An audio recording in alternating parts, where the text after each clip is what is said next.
What's going on? Alexander Thomas here. Welcome back to Game Time 123. Today we've got a deck which I made. It's a deck called Haunted.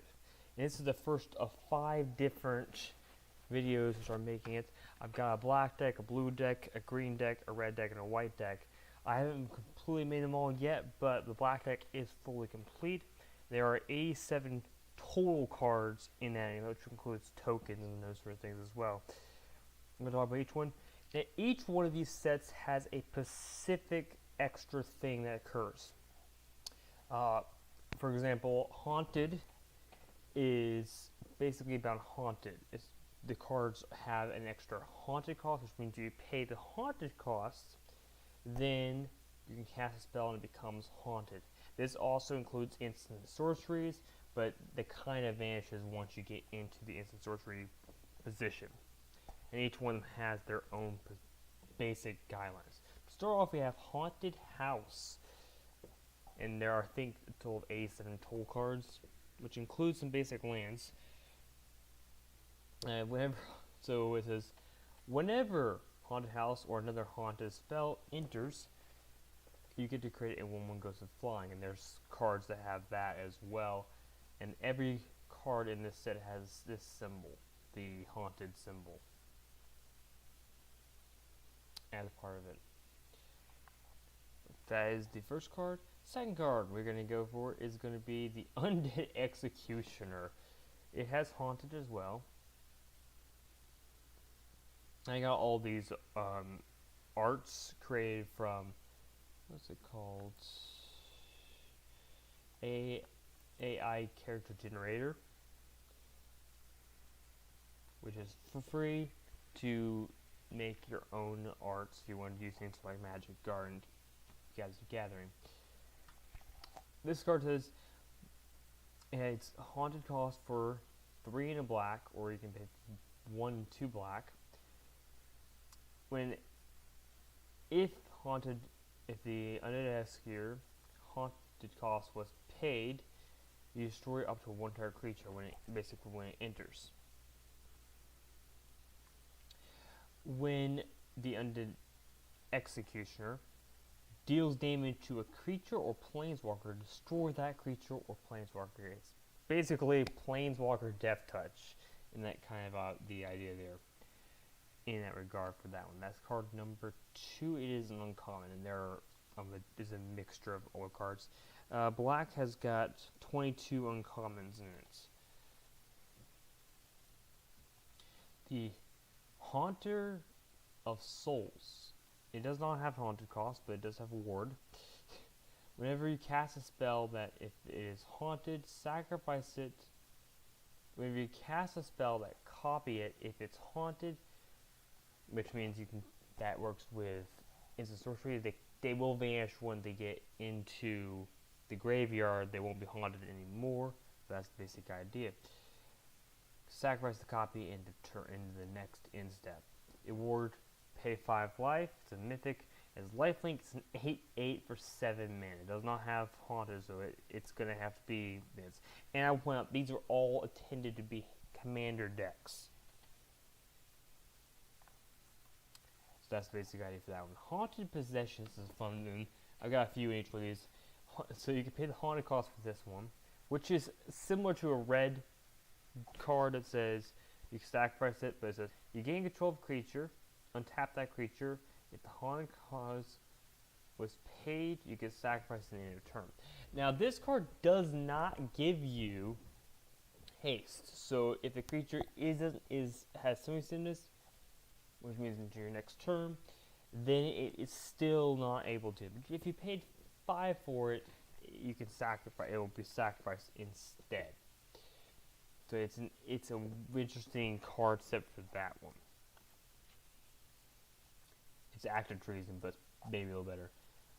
Fate Sealed. You can pay 1 or per extend mana. So 1 black or 2 life. Pay 2 black to make it haunted, and you can enchant target creature.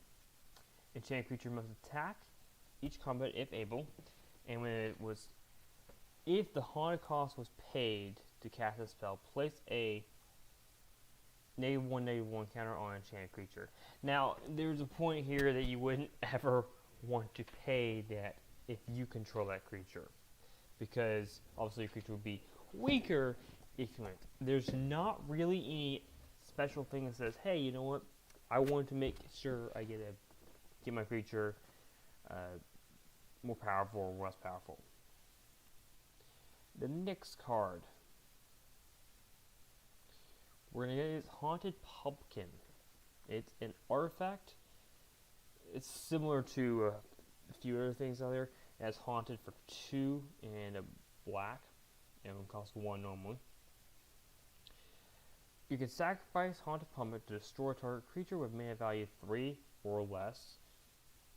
If you cast it for its Haunted Pumpkin for its haunted cost instead, destroy target permanent with mana value 3 or less. So it's gotta be a creature normally, but it can be 3 or less. It's any permanent if you pay the haunted cost. So it's a little more expensive to do that in that regard for it. So it's an actually interesting card. I don't know how good it is in the actual format. Haunted Dog. Ooh, cool. You can pay 2 for make it haunted. It has first strike. It doesn't do anything. There are cards that affect haunted cards differently though, so that's the reason why there are cards that have haunted that don't have any extra effects. The Undead Doctor. This is one of them, I think. So pay 1, target creature gains pay 1 to regenerate. The next time this creature will be dealt damage or be destroyed, It isn't, and instead untap it, remove all damage from it, and then remove it from combat until end of turn. So it only works until the end of turn. It does have hexproof. It does not have haunted. It honestly doesn't make sense for it to be haunted. Even if it's a zombie. The Pumpkin Mask. Oh, fun. This one's weird. It's another one of those equip cards. You can pay a haunted cost, which I didn't put on everything for all the cards. Say, hey, haunted. Equip creature gets +2/+0 and has fear. Fear means it can be blocked except by black creatures or artifact creatures. And whenever it enters, if it's haunted, then you equip it to target creature. So basically, it's cheaper if you pay the haunted cost. So basically, it's either 10 mana or 5 mana to get it out of the field. It's a little bit of a weak equipment though for that regard. It's uncommon for that reason. We get the Vampire of the House. Not the main character, but it is one of those characters on there. It has haunted for 7 in black. Whenever a Vampire House attacks, each opponent loses 1 life, and whenever a Vampire of the House is haunted, it has Bloodthirsty for 2. Whenever it's dealt damage, if the opponent was dealt damage this turn, then it enters battlefield 2 golden counters. So this only works in the context where it's entering the field. Oh, it's haunted. You paid more of it. You have to give it haste or something. Which I think there are cards in here that do that. But it's gotta get in there to get 2 encounters. It's not the best card for this one. It is why it's kind of weak for the context in that spell. Blade Hunter. This is a Devil Warrior. It is haunted. And if it's haunted, it has double strike. It costs 3, or you can pay 4 in a black to do this. And that's how it works for that one. It's just one of those weird cards. Next one we got is the Haunted Warrior, which costs a little bit better. It's a little bit easier. It's haunted. Whenever a haunted warrior or another haunted creatures enter the battlefield, create a 1/1 ghost of flying. So you get a ghost if this enters, if it's haunted, or if something else enters and it's haunted. House Cat Lake. You get 2 cats of menace when it enters the battlefield. It's not haunted. It's an artifact dark cat warrior creature. And I started dark in the Pokemon set, which is several videos ago, I guess. That is the House Cat Lady. You get 2 extra kitty cats that enter with it. It only costs 2. And they have menace, so it's a lot. I think this is one of the better cards, which is probably why it's a uncommon, not a common. Where I originally probably thought, yeah, it probably should be common. It's not common. There's no way it could be. It might be rare, to be honest. I got a cat token. Here's the first token. It's a cat with menace. There's nothing that's funny. It has menace. Yay. Menace means it can't be blocked. It has to be blocked by at least 2 creatures. Creeper. Oh goodness, this is a creepy one.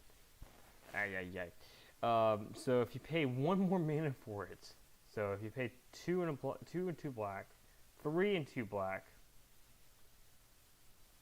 then so if it's haunted,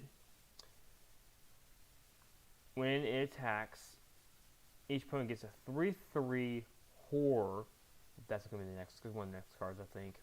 When you cast a spell, you lose 1 life, and it can't attack.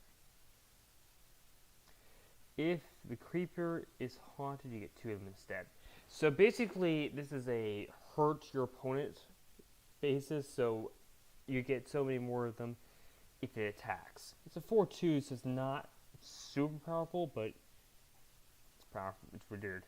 And this is the horror. I had to make a actual card of this. When you cast a spell, you lose 1 life. And your opponent's going to get this. You're not going to get it. Why would you want it? Hey, I get lose 1 life. There's no cards in this set that make you want to lose life. But, you know, it does help you block for some portions. Okay, this is the main creature of the set. There's a couple of these actually. We got Lama. There's a legendary creature, a vampire demon.